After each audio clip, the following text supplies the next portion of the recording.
Hi, everyone, and welcome back to Senior and Living Today.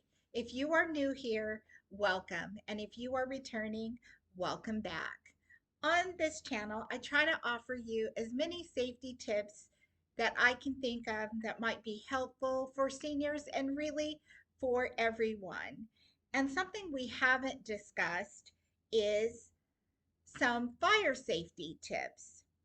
A lot of us know that we're supposed to have a fire extinguisher on hand, that fire extinguishers can be made separately, some for electrical fires and some for other kinds of fires. So you have to kind of know what kind of fire extinguisher you're grabbing and that it's going to be useful for the type of fire that you have. You also have to remember that you have to check your fire extinguishers. You have to make sure that they're on full, and that your fire extinguisher doesn't need to be recharged. And a lot of times people don't look at their fire extinguisher until they actually need to use it. So that is something that you need to remember. If you're in a private place, who's checking the fire extinguisher and making sure that it's full and ready to use. If you're in a facility like a nursing home, that sort of thing, they have checklists to make sure that these things are checked for. But if you're an individual like me, you live alone, you buy your fire extinguisher, several, if you have several floors and rooms that it would be handy to have one of these in.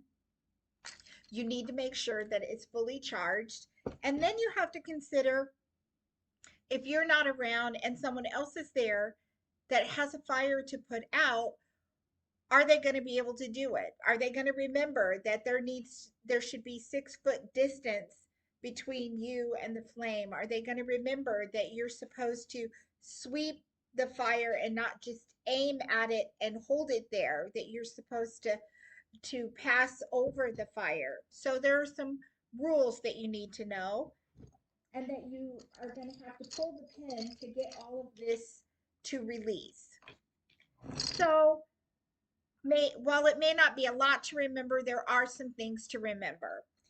And my suggestion would be to bypass this in a real emergency and use a fire blanket.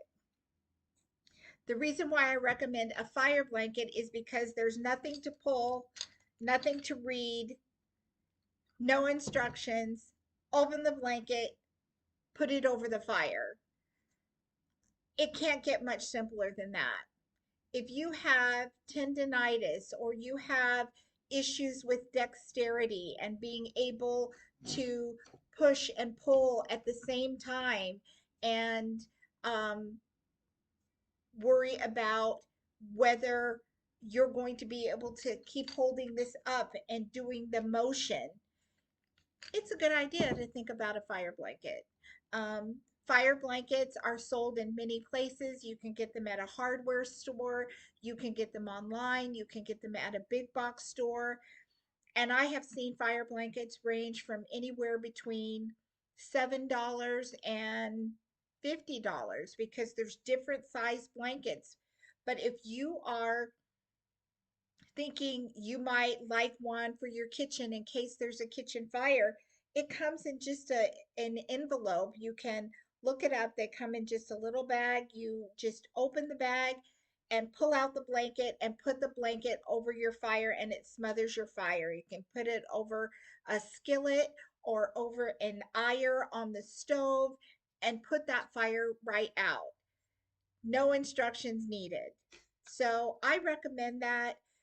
Even if you have kids in the house, you have grandkids in the house, it's so much easier than trying to figure out, is this charged?